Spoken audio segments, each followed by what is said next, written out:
Ce n'est pas la version qui a été racontée, mais la version qu'on a essayé de cacher. À cette époque, Alexandre était déjà décédé depuis de nombreuses années. La Grèce continentale était depuis longtemps en proie au chaos. Mais les Grecs qui avaient colonisé l'extrême sud de l'Italie n'en étaient absolument pas affectés, en particulier ceux de Tarente. Bien qu'ils aient hérité du style grec, ils se contentaient généralement de commercer avec l'extérieur et ne souhaitaient pas s'impliquer dans d'autres affaires. De plus, après une longue et difficile guerre, Rome avait finalement soumis les Samnites et était en train de se remettre. C'est pourquoi la majorité du Sénat prônait l'apaisement, estimant qu'il suffisait que Tarente verse une compensation pour cet incident. Finalement, Rome déclara tout de même la guerre à Tarente, mais n'envoya pas immédiatement ses troupes vers le sud. Tarente prit la déclaration de guerre de Rome très au sérieux. Bien que Tarente soit très riche et descende des Spartiates, ses habitants étaient étonnamment hostiles à la guerre, confiant la défense de leur cité à des mercenaires. Tarente porta alors son choix sur Pyrrhus, le roi d'Épire, en Grèce continentale. À cette époque, Pyrrhus était le général le plus célèbre de la Méditerranée. Il existait alors dans la région un phénomène appelé le syndrome d'Alexandre le Grand. Tout Grec ambitieux rêvait de devenir un nouvel Alexandre, et Pyrrhus ne faisait pas exception. De plus, l'Épire était la patrie de la mère d'Alexandre, ce qui faisait de Pyrrhus un parent d'Alexandre par le sang. Le fait que Tarente ait pu engager une telle personnalité pour affronter Rome montre à quel point sa puissance économique était considérable. Pyrrhus n'était peut-être pas intéressé par le montant de la commission que Tarente pouvait lui offrir. Ce qui l'attirait, c'était la promesse des Tarentins de mobiliser 350 000 fantassins et 20 000 cavaliers pour l'aider à attaquer Rome. Pyrrhus a connu une carrière militaire brillante. Il a non seulement vaincu Rome, mais aussi chassé Carthage, battu la Macédoine, défié Sparte, et il était en plus le gendre du pharaon d'Égypte. À cette époque, tout le bassin méditerranéen lui témoignait du respect, et certains disaient qu'il était l'homme le plus proche d'Alexandre. Ce que Pyrrhus valorisait le plus, c'était la renommée. Cependant, Tarente lui a dit qu'elle pouvait fournir 370 000 soldats. Pyrrhus voulait justement voir comment Tarente tiendrait sa promesse. Son proche conseiller, Cinéas, lui demanda un jour, après avoir vaincu les Romains, qu'avez-vous l'intention de faire? Pyrrhus répondit, il ne sera qu'une question de temps avant que l'Italie ne tombe dans notre escarcelle. Puis ce sera la Sicile, ensuite la Libye et Carthage. Cinéas demanda de nouveau, et après cela, qu'envisagez-vous de faire? Pyrrhus éclata de rire. À ce moment-là, que pourrions-nous faire d'autre que de nous reposer, boire du vin chaque jour et discuter joyeusement de nos exploits militaires? Malheureusement, Pyrrhus ne se doutait pas qu'il finirait tué par une vieille femme. Pyrrhus, estimant qu'il avait suffisamment fanfaronné, se décida enfin à envoyer ses troupes et ses généraux sur la péninsule italienne. Il ordonna à Cinéas de mener d'abord 3000 soldats en avant-garde, de traverser l'Adriatique pour se rendre à Tarente. Puis, lorsque les navires de transport envoyés par Tarente seraient arrivés, il conduirait lui-même 20 000 fantassins, 3000 cavaliers, 2000 archers et 500 frondeurs, auxquels s'ajoutaient 20 éléphants, pour se lancer à son tour vers la péninsule italienne. C'était la première confrontation entre les Romains et les Grecs. Les deux camps utilisèrent des phalanges d'infanterie serrées pour combattre. La phalange grecque, utilisée lors des expéditions d'Alexandre, est aussi appelée phalange macédonienne. La phalange romaine était appelée la Légion. La Légion était organisée autour de centuries, une formation de combat nouvellement inventée par les Romains. Alors, la célèbre phalange macédonienne de la Méditerranée est-elle plus puissante? Ou bien la Légion romaine, force montante, l'emporte-t-elle? À la tête de la phalange grecque se trouvait le célèbre général Pyrrhus, qui traversa l'Adriatique depuis la péninsule grecque pour arriver sur la péninsule italienne. Avec la technologie des ferries d'aujourd'hui, il ne faudrait qu'une nuit pour traverser, donc la distance n'est pas un problème. Mais Pyrrhus a rencontré des tempêtes printanières, si bien qu'avant même le début des combats, il avait déjà perdu 2000 soldats et 2 éléphants. Et ce n'était pas ce qui agaçait le plus Pyrrhus. Lorsqu'il arriva dans les rues de Tarente, il découvrit que le théâtre en plein air était bondé de gens s'amusant. 370 000 soldats promis, aucun n'est venu. Pyrrhus pensa, je suis venu vous aider à faire la guerre, mais tout ce que vous savez faire, c'est vous divertir. Il ordonna de fermer le théâtre. En tant qu'employeur, Tarente fut extrêmement mécontent de l'attitude de Pyrrhus. Mais comme ce dernier avait les troupes en main, ils n'eurent d'autre choix que de céder. À ce moment-là, Rome rassembla également une grande armée et commença à marcher vers le sud. Comme Rome était en train de réprimer les Étrusques au nord, elle ne put détacher que la moitié de ses forces pour affronter Pyrrhus. 8000 soldats romains et 16 000 fournis par les Alliés, soit un total de seulement 24 000 hommes. Heureusement, Pyrrhus ne disposait lui aussi que de 26 500 soldats et de 18 éléphants. La première bataille entre les deux camps eut lieu près d'Héraclée, non loin de Tarente, et fut donc appelée la bataille d'Héraclée. Héraclée était sur une plaine côtière, mais la légion romaine adopta une formation en colonne. Peut-être étaient-ils traumatisés par leur défaite contre les Samnites dans les gorges de Caudium, car cette formation convient mieux aux régions montagneuses qu'aux combats en plaine. Pyrrhus, lui, choisit une formation en ligne. Les Romains pensèrent que Pyrrhus placerait ses éléphants en première ligne pour briser leurs rangs, mais à leur surprise, il les déploya sur les deux flancs. À cette époque, en Occident, le rapport entre l'infanterie et la cavalerie était de 9 pour 1. La force principale était l'infanterie lourde, la cavalerie n'ayant qu'un rôle d'appoint pour protéger les flancs des légions. La bataille se déroula exactement comme Pyrrhus l'avait prévu. Les deux infanteries s'affrontèrent frontalement, tandis que les éléphants de Pyrrhus mirent la cavalerie romaine en déroute. Profitant de cette occasion, Pyrrhus mena la cavalerie grecque pour contourner l'armée romaine par l'arrière. Les légions romaines furent complètement encerclées et, après avoir laissé plus de 7000 morts sur le champ de bataille, elles furent vaincues. Pyrrhus ne s'en sortit pas beaucoup mieux. Il perdit plus de 4000 soldats au combat. Les pertes de l'armée romaine pouvaient être rapidement remplacées, tandis que les soldats de Pyrrhus venaient tous de Grèce et ne pouvaient pas être renouvelés aussi facilement. Cependant, la nouvelle de la défaite romaine se répandit rapidement dans le sud de l'Italie, et de nombreuses personnes déjà sous l'influence de Rome demandèrent à rejoindre Pyrrhus, ce qui permit à son armée d'être également renforcée. De très bonne humeur, Pyrrhus décida de marcher directement jusqu'à la patrie des Romains. Il pensait que les tribus qui avaient déjà rejoint la Ligue romaine se retourneraient contre Rome en chemin. Mais il s'était trompé. Même les Samnites, qui avaient combattu Rome pendant des décennies avant de finalement se soumettre, refusèrent de rejoindre Pyrrhus. Malgré tout, Pyrrhus, en suivant la Via Appia, était déjà arrivé à seulement 60 km de Rome. Déçu et découragé, Pyrrhus décida tout de même de se replier sur Tarente. De retour à Tarente, il ne resta pas inactif et commença à favoriser une paix entre Rome et Tarente, à condition que Rome cesse désormais d'attaquer les Grecs du sud de l'Italie et qu'une zone neutre soit instaurée entre les deux parties. Cela revenait à permettre aux Samnites et aux Lucaniens de quitter la Ligue romaine et de redevenir indépendants. Pour montrer sa bonne foi, Pyrrhus fit porter par ses hommes de précieux cadeaux aux femmes romaines. Mais les femmes romaines, peu habituées à ce genre d'attention de la part de Pyrrhus, refusèrent fermement ces présents. En revanche, le Sénat romain accorda une grande importance à cette proposition de paix. Ayant vu pour la première fois les troupes d'éléphants et constaté la finesse tactique de Pyrrhus, la majorité des sénateurs commença à pencher en faveur de la négociation. Cela mit hors de lui le vieux Appius. Appius jouissait d'un immense prestige. Bien qu'il fût déjà âgé, il se rendit au Sénat, soutenu par d'autres, et il fustigea les sénateurs en les traitant de lâches. Si nous négocions la paix, à quoi aura donc servi la voie appienne que j'ai fait construire?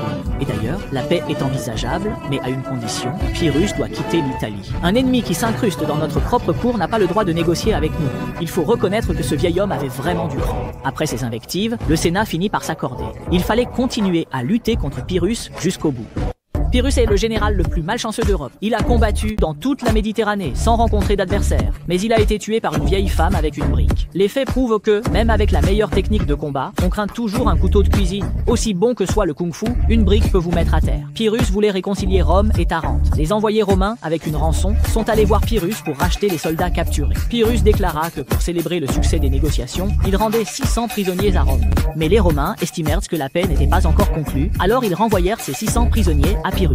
Plus tard, un étranger se présenta au Sénat. Il affirmait être le médecin personnel de Pyrrhus et proposa d'empoisonner Pyrrhus, demandant quelle récompense Rome lui accorderait. Les Romains informèrent Pyrrhus de cette affaire. Pyrrhus en fut profondément touché et, en signe de gratitude, il renvoya de nouveau les 600 prisonniers à Rome. Les Romains refusèrent d'accepter ce geste sans contrepartie et renvoyèrent les prisonniers grecs capturés. Ainsi, cet échange de gestes se poursuivit jusqu'au printemps suivant, quand la saison de guerre revint. Les négociations de paix ayant échoué, que faire d'autre que continuer à se battre? Cette fois, les Romains ont été intelligents et ont choisi un champ de bataille dans une vallée, rendant cavaliers et éléphants de Pyrrhus presque inutiles. Le premier jour, le combat n'a pas départagé les deux camps. Le deuxième jour, Pyrrhus changea de tactique et réussit à attirer les légions romaines sur un terrain plat. Cette bataille fut similaire à celle d'Héraclée.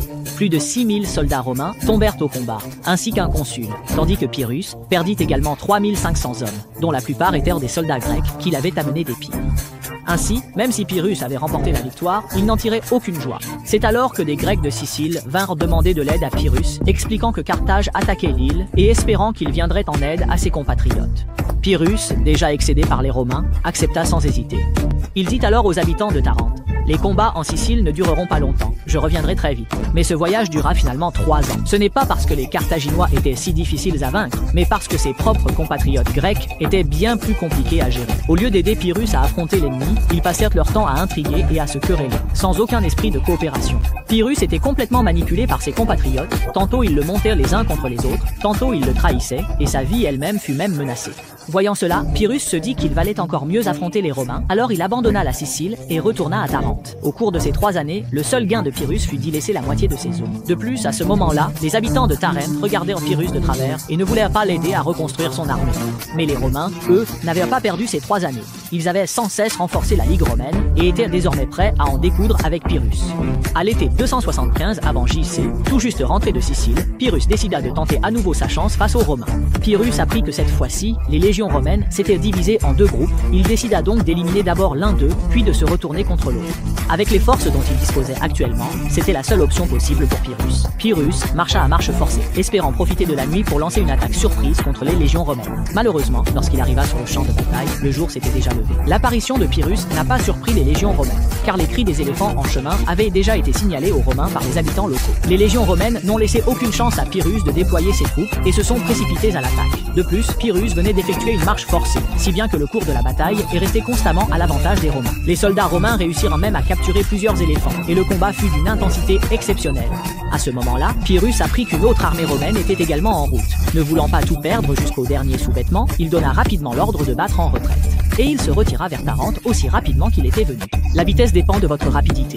Ensuite, Pyrrhus est retourné discrètement en Épire. En 280 avant JC, Pyrrhus mena 28 500 soldats sur la péninsule italienne. Mais 5 ans plus tard, il ne ramena que 8000 fantassins et 500 cavaliers. 3 ans plus tard, soit en 272 avant JC, Pyrrhus mena ses troupes à l'assaut de Sparte, mais il se retrouva par surprise, pris dans des combats de rue chaotiques. Une vieille femme, depuis un toit, assomma Pyrrhus avec une brique, et c'est ainsi qu'il mourut de façon inattendue, aux mains de l'ennemi. Et Rome, en repoussant Pyrrhus, le plus célèbre général de la Méditerranée, dans son pays natal, fit grand bruit et acquit une renommée considérable, alors qu'elle n'était autrefois qu'une simple tribu du peuple latin. En 272 avant JC, l'année même où Pyrrhus mourut au combat à Sparte, Rome transforma Tarente en sa base navale. En 270 avant JC, Rome avait déjà complètement annexé la péninsule italienne. Les Romains mirent 500 ans, endurant d'innombrables épreuves, pour finalement unifier la péninsule italienne et repousser Pyrrhus, le célèbre général qui faisait trembler la Méditerranée. Ils pensèrent pouvoir enfin jouir de quelques jours de paix, mais Rome semblait comme frappée d'une malédiction de guerre. Un adversaire encore plus redoutable, Carthage, fit alors son apparition. C'est ainsi qu'éclatèrent entre Rome et Carthage les célèbres guerres puniques de l'histoire. Les guerres puniques eurent lieu à 3 reprises au total, s'étendant sur plus d'un siècle. Rien que la première guerre punique dura 23 ans. Lors de la troisième guerre punique, Rome, usant de sa force contre plus faible, rasa complètement Carthage et répandit du sel sur ses terres pour qu'aucune herbe n'y repousse. La cause de la guerre fut Messine. Messine est une ville située à l'extrémité orientale de la Sicile. Le détroit entre la péninsule italienne et la Sicile s'appelle le détroit de Messine, un nom qu'il porte encore aujourd'hui. La distance la plus courte pour traverser le détroit de Messine depuis la péninsule italienne n'est que de 3 km. En 265 avant JC, Messine fut attaquée par Syracuse, la première puissance de Sicile. À l'époque la plus glorieuse d'Athènes, celle-ci avait déjà tenté de conquérir Syracuse, mais elle avait fini ruinée par la coalition de Syracuse et de Sparte. Pour se libérer de la menace syracusaine, Messine fit appel à Rome, espérant que Rome viendrait à son secours.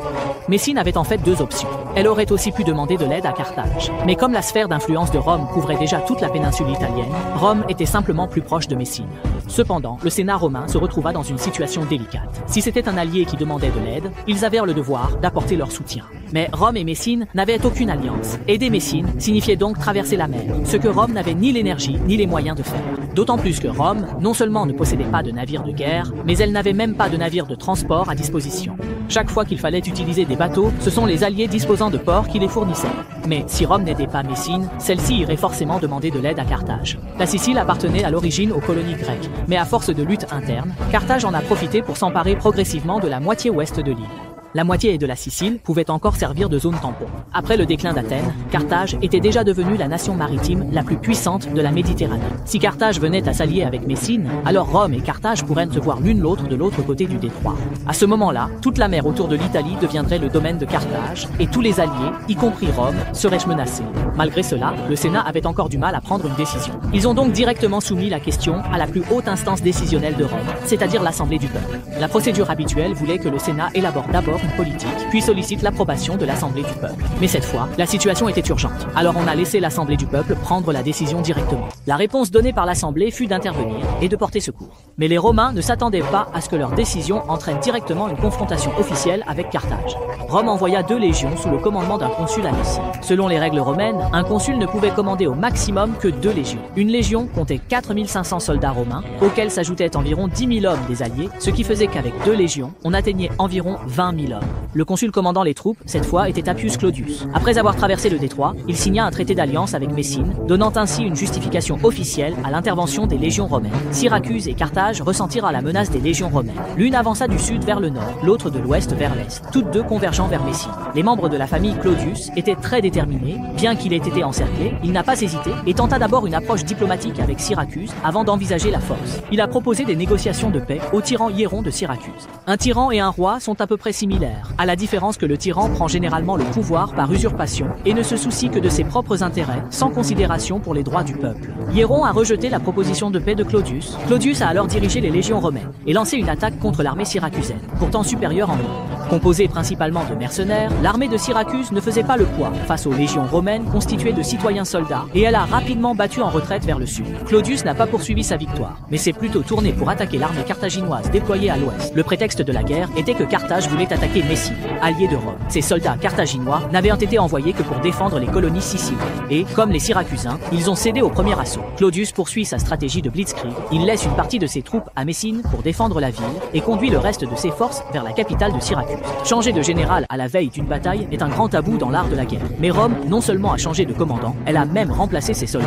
En 264 avant J.C., le commandant suprême de Rome, Claudius, mena son armée aux portes de la puissante Syracuse, sur l'île de Sicile. À ce moment-là, les légions romaines étaient au sommet de leur puissance, et conquérir la capitale de Syracuse d'un seul élan ne posait aucun problème. Mais voilà que l'hiver approchait, et selon les coutumes de l'époque, les armées devaient entrer en période de trêve. C'est également à cette période de l'année que Rome tenait son assemblée des citoyens pour élire à nouveau 2 consuls. Ainsi, à un moment crucial, Claudius dut céder la place aux 2 nouveaux consuls fraîchement élus, qui prirent le commandement de 4 légions pour remplacer Claudius. Claudius dut donc céder tout le mérite de ses succès.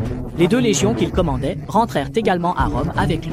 Les soldats romains étaient citoyens et ne pouvaient en quitter foyer ou travail longtemps. Chaque année, les soldats étaient tirés au sort dans Rome. Rome avait plus de 30 districts administratifs avec droit de cité, et chaque année, 4 de ces districts étaient tirés au sort pour la conscription. L'âge du service militaire allait de 17 à 45 ans, tandis que les hommes de 46 à 60 ans étaient considérés comme réservistes. Si tu étais complètement démuni, sans maison ni terre, tu étais exempté de service militaire. Ces personnes étaient également appelées les prolétaires. Rome avait besoin chaque année de 4 légions pour ses opérations militaires, chaque légion comptant 4500 hommes, et au maximum 5000. Cela faisait donc entre 18 000 et 20 000 hommes au total. Chaque légion comprenait 300 cavaliers. Ce chiffre était fixe et invariable.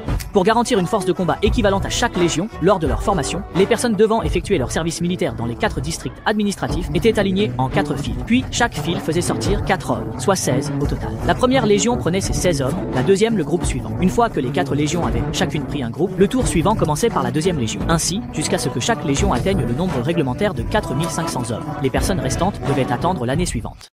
Abonnez-vous à Animistica pour ne rien manquer. Likez, partagez et rejoignez-moi tout de suite pour un nouveau voyage dans l'histoire.